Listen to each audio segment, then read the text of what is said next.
आदरणीय मण्डली परिवार, परमेश्वरका जनहरू, जय मसीह। आज हामी उपवास प्रार्थनामा छौँ र म तपाईँहरूलाई उपवास प्रार्थनाले विजय लिएर आउँछ भन्ने विषयमा परमेश्वरको वचनबाट केही कुराहरू बाँड्नेछु। म आजको वचन एउटा कथाबाट सुरु गर्न चाहन्छु। यो कथा निकै लामो छ, तर म यसलाई छुट्याएर भन्ने कोसिस गर्नेछु। आजभन्दा धेरै सय वर्ष अगाडि, लगभग 2800 वर्ष अगाडि एउटा यहुदा भन्ने राज्य थियो। त्यसमा एकजना राजा थिए जसको नाम यहोशापात थियो। उनको बाबुको नाम आसा थियो।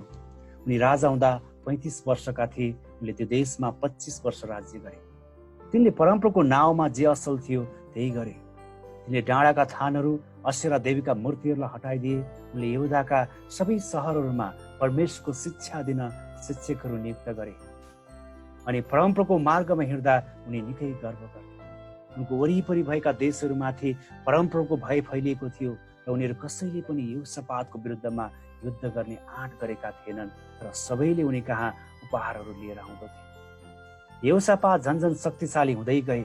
यहुदाका सहरहरूमा तिनले प्रशस्त खानेकुराहरू सञ्चय गरे। यरुशलेममा तिनले आफ्ना निपुण योद्धाहरूलाई, सिपाहीहरूलाई, लडाकुहरूलाई राखेका थिए। यहोशापात साह्रै धनी र प्रसिद्ध भए। तर उनले एकचोटि परमेश्वरको विरुद्धमा गल्ती गरे। उनले आहाब राजासित वैवाहिक सम्बन्ध जोडे। आहाब र त्यस समयका इजरायलका दुष्ट राजा थिए जसले परमेश्वरको विरुद्धमा पाप गरेका थिए। यहोशापातले उनीसँग सम्बन्ध मात्र गाँसेनन्, र उनले रामोत गिलाद राज्यसँग युद्ध गर्नको निम्ति आहाबलाई साथ दिए। त्यो युद्धमा आहाब मारियो र यहोशापातलाई परमेश्वरले बचाउनु भयो। परमप्रभु यहोशासँग रिसाउनु भयो र तैँले गरेको गल्तीको परिणाम तैँले भोग्नेछस् भन्नुभयो। किनभने यहोशापातले दुष्टलाई सहायता गरेका थिए र परमप्रभुका शत्रुहरूसँग मित्रता गाँसेका थिए। त्यसपछिका दिनहरूमा यहोशापातले आफूलाई निकै सुधार गरे। धेरै मानिसहरूलाई परमप्रभुतिर फर्काएर लिएर आए। यहुदाका हरेक शहरमा तिनले परमेश्वरको भय मान्ने न्यायकर्ता नियुक्त गरे। परमेश्वरको व्यवस्था अनुसार देशमा कर्मचारीहरू नियुक्त गरे। सबैलाई होसियार साथ परमेश्वरको भयमा काम गर्ने उत्साह र आदेश दिए। र यसको केही समयपछि यहोशापातले एउटा नराम्रो र डरलाग्दो समाचार सुने। त्यो थियो उनका शत्रुहरू 3वटा राज्यबाट एकै ठाउँमा भेला भएका छन् र तिनीहरूका सैनिकहरू चाहिँ नगन्य भएका छन्, असङ्ख्य भएका छन्। तिनीहरूका सैनिकहरू त्यो बेलाका आधुनिक हात हतियारहरूले सुसज्जित भएका छन् र तिनीहरू निकै बलवान भएका छन्। र तिनीहरू राजा यहोशापात र उनका विरुद्धमा युद्ध गर्नको निम्ति आइरहेका छन् र तिनीहरू नजिकै आइपुगेका छन्। तिनीहरू चाहिँ मोआबीहरू थिए, अम्मोनीहरू थिए, सिरै पर्वतका सेनानीहरू थिए। यस्तो विपदको समाचार सुनेर यहोशापातले परमप्रभुको अगुवाई खोज्ने अठोट गरे। तिनले सारा यहुदाभरि नै उपवास बस्नलाई घोषणा गरे। मानिसहरू परमेश्वरको सल्लाह माग्नलाई भेला भए। देशको हरेक सहरबाट तिनीहरू परमेश्वरसित सल्लाह माग्न आए। सबै मानिसहरूको बीचमा परमप्रभुको मन्दिरको चोकको अघि खडा भएर यहोशापातले परमप्रभु परमेश्वरलाई येशू भनेर पुकार गरे। हे परमप्रभु, हाम्रा पुर्खाहरूका परमेश्वर, के तपाईँ नै स्वर्गमा विराजमान हुनुहुने परमेश्वर हुनुहुन्न? तपाईँ जाति जातिका सबै राज्यहरूमा शासन गर्नुहुन्छ। तपाईँकै हातमा शक्ति र बल छन्। तपाईँको सामना गर्ने कोही छैन। हे हाम्रा परमेश्वर, के तपाईँले नै आफ्नो मित्र अब्राहमका सन्तानलाई सदा सर्वदाको निम्ति यो देश दिनुभएको होइन र? ती दिनमा हाम्रा पुर्खाहरूले तपाईँको नाउँको निम्ति यसो भनेर एउटा वासस्थान अथवा मन्दिर बनाएका थिए। यदि विपत्ति हामी माथि आइलाग्यो भने, अर्थात् न्यायको तरबार वा रूढी वा अनिकाल परे भने, हामी यस मन्दिरको अघि जहाँ तपाईँको नाउँ छ र तपाईँको सामने खडा हुनेछौँ। अनि हामी आफ्नो विपत्तिमा तपाईँलाई पुकार गर्नेछौँ र तपाईँले हाम्रो बिन्ती सुनेर हामीलाई बचाउनुहुनेछ। हे परमेश्वर, आज हामीलाई तपाईँले अधिकार गर्न दिनुभएको देशदेखि उनीहरू, हाम्रा शत्रुहरू हामीलाई धपाउन आइरहेका छन्। हे हाम्रा परमेश्वर, उनीहरूको न्याय गर्नुहोस्। किनभने हाम्रो देशलाई आक्रमण गर्न आइरहेको यो ठुलो सैन्य दलको सामना गर्न हाम्रो केही शक्ति छैन। हामीले जे गर्नुपर्ने हो सो हामी जान्दैनौँ। तर हे परमेश्वर, हामी आफ्ना आँखाहरू तपाईतिर उठाउँदछौँ। यहोशापातले भनिसकेपछि त्यहाँ सबैजना परमप्रभुको सामने खडा भए अनि त्यहाँ अचम्म भयो। उनीहरूको प्रार्थनाले परमेश्वरबाट तत्काल अलौकिक उत्तर पाए। त्यहाँ उपस्थित एकजना लेवी आहासेलमाथि परमेश्वरको आत्मा आउनुभयो र उनले शक्तिशाली अगमबाणी गरे र नडराओ, त्यस ठुलो सैन्य दलदेखि नाथ्यो, किनभने लडाईँ परमप्रभुको हातमा छ, तिमीहरूको हातमा होइन। यो लडाईँ तिमीहरूले लड्नु पर्ने छैन। ताँदीमा दृढ भएर पर्खिबस। परमप्रभुले तिमीहरूको उद्धार गर्नुहुनेछ र त्यो तिमीहरूको आँखाले देख्नेछौ। नडराओ, नाथ्यो, भोलि उनीहरूको सामना गर्न तिमीहरू निस्किआओ, किनभने परमप्रभु तिमीहरू तर्फ हुनुहुन्छ।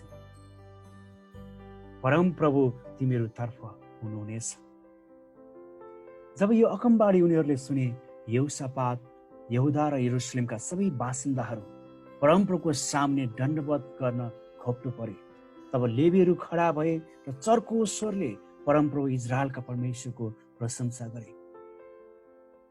अनि यहोशापात भोलिपल्ट बिहान सबेरै उठेर परमप्रभुको स्तुतिगान गाउँदै सेनाहरूको साथमा जहाँ परमेश्वरले भन्नुभएको थियो त्यही ठाउँतिर लागे र उनीहरूको प्रशंसाको आवाज यति चर्कोसँग गुन्जिरहेको थियो कि त्यो परमप्रभु परमेश्वरले सुन्नुभयो र परमप्रभुले यहुदासँग लडाईँ गर्न आएका, युद्ध गर्न आएका सबै अम्मोनीहरूलाई, मोआबीहरूलाई, सेरै पर्वतका मानिसहरूलाई अल्मलाई दिनुभयो। उनीहरूका बीचमा गोलमालका आत्माहरू हालिदिनु भयो।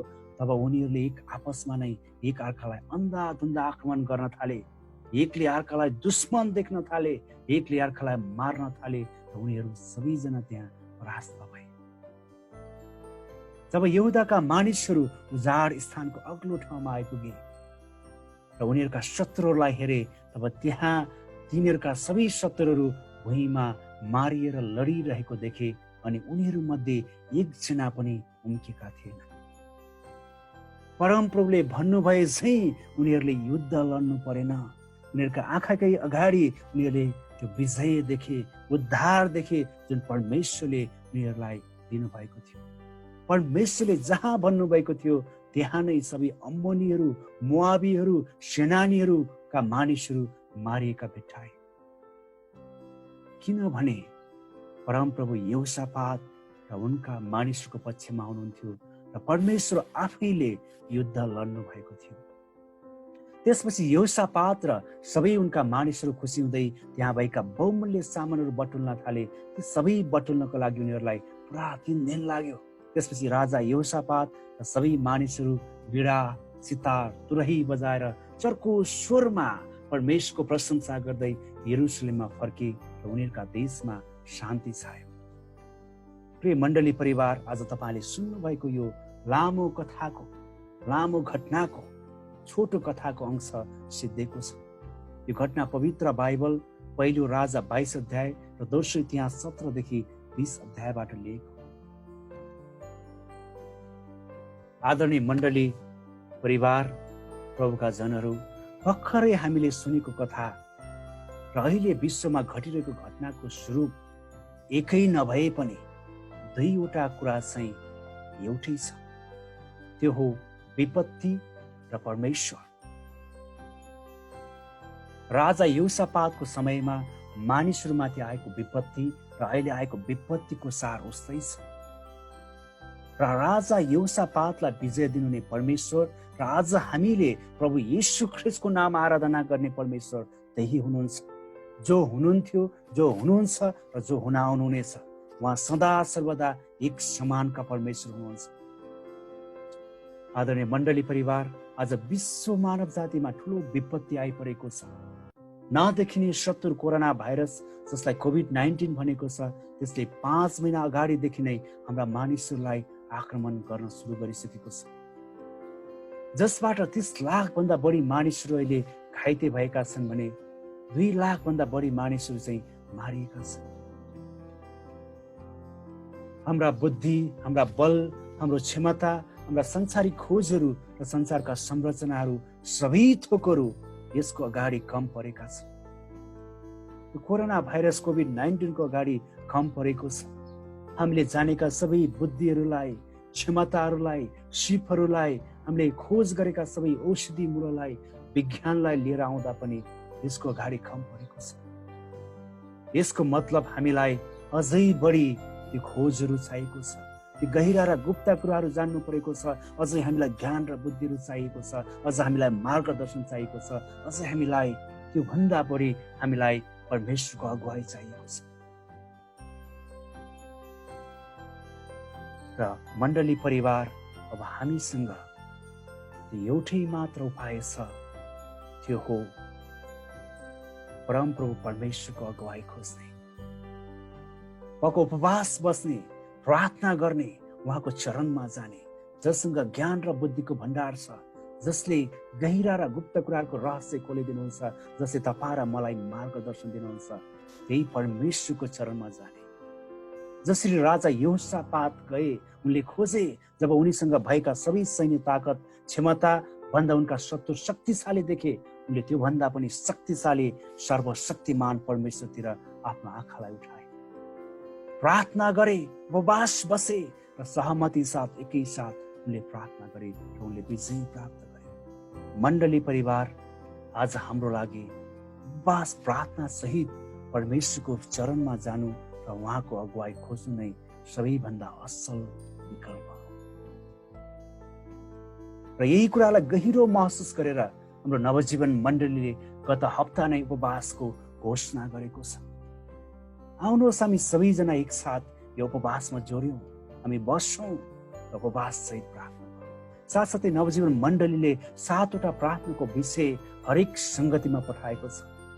आउनुहोस् हामीहरू सबैजना एकसाथ आफ्नो ठाउँबाट एउटै हृदयको, एउटै आत्माको भएर प्रार्थनामा जोड्यौँ, प्रार्थना गरौँ।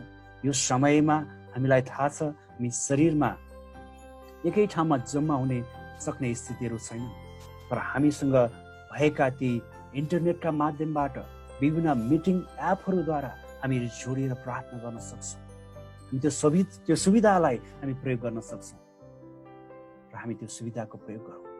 यदि त्यो पनि सम्भव छैन भने हामी आफ्नो परिवारमा मिलेर घोडा टेकौँ, परमेश्वरको अगुवाई खोजौँ, उहाँको शक्तिको वर्णन गरौँ, विगतमा उहाँले गर्नुभएको शक्तिशाली कार्यहरूको सम्झना गरौँ, परमप्रभु परमेश्वरले गर्नुभएको प्रतिज्ञाहरूको दाबी गरौँ। यो बाइबलमा 7,000 भन्दा बढी प्रतिज्ञाहरू परमेश्वरले गर्नुभएको छ, तपाईँ र हाम्रो निम्ति, मेरो निम्ति। प्रभुका जनहरू हाम्रो दुर्बलता र कमी कमजोरीहरूलाई स्वीकार गरौँ, जसरी राजा यहोशापात र उनका मानिसहरूले स्वीकार गरे। परमेश्वरले तपाईँ र मेरो प्रार्थनालाई सुन्नुहुनेछ अनि उत्तर दिनुहुनेछ। आमेन। अन्तमा आदरणीय मण्डली परिवार, हामी पनि प्रभु येशू ख्रीष्टको नाउँमा त्यही परमेश्वरको आराधना गर्दछौँ जुन परमेश्वरलाई राजा यहोशापात र उनका मानिसहरूले आराधना गरे। उहाँ एकमात्र सर्वशक्तिमान परमेश्वर हुनुहुन्छ, जो हुनुहुन्थ्यो, जो हुनुहुन्छ, जो हुन आउनुहुनेछ। उहाँ हिजो, आज अनि सदा सर्वदा एक समानका परमेश्वर हुनुहुन्छ। मलाई विश्वास छ, यदि हामीले एउटै हृदय र सहमतिमा उपवास सहित एकसाथ प्रार्थना गर्यौँ भने, उहाँको अगुवाई खोज्यौँ भने, उहाँले हामीलाई उत्तर दिनुहुनेछ, उहाँले हामीलाई मार्गदर्शन गर्नुहुनेछ। उहाँका जनहरू परमेश्वरको आत्माले भरिनेछन्, पवित्र आत्माले भरिनेछन् र शक्तिशाली अगमबाणी बोल्नेछन्, मानिसहरूले मार्गदर्शन पाउनेछन् र परमेश्वरले आफ्ना मानिसहरूको खातिर, तपाईँको खातिर, मेरो खातिर, उहाँका आफ्ना मानिसहरूको खातिर र उहाँको सृष्टिको खातिर गहिरा र गुप्त कुराहरूको रहस्य खोलिदिनुहुनेछ, ज्ञान र बुद्धि दिनुहुनेछ। मानिसहरूले गर्नुपर्ने काम बुदामा बताइदिनुहुनेछ। जसरी परमेश्वरले राजा यहोशापात र उनका मानिसहरूलाई त्यो विपत्तिबाट विजय पाउनको लागि तिनीहरूले गर्नुपर्ने कुराहरू बुदामा बताइदिनु भयो। मण्डली परिवार, यदि हामी आज्ञाकारी भयौँ भने यदि हामी निरन्तर उपवास र प्रार्थनामा लाग्यौँ भने, उहाँको अगुवाई खोज्यौँ भने तपाईँ र मेरो विजय निश्चित छ। किनभने परमप्रभुले नै तपाईँ र मेरो निम्ति लडाइँ लड्नुहुनेछ। उहाँ हाम्रो पक्षमा हुनुहुन्छ, उहाँ तपाईँको पक्षमा हुनुहुन्छ, उहाँ मेरो पक्षमा हुनुहुन्छ, हामी सबैको पक्षमा हुनुहुन्छ। आजको परमेश्वरको वचनलाई म यहाँसम्म राख्न चाहन्छु। हाम्रा सर्वशक्तिमान परमेश्वरले यहाँ सबैजनालाई आशीर्वाद दिनुभएको होस्। बिदा हुन्छु। जय मसीह।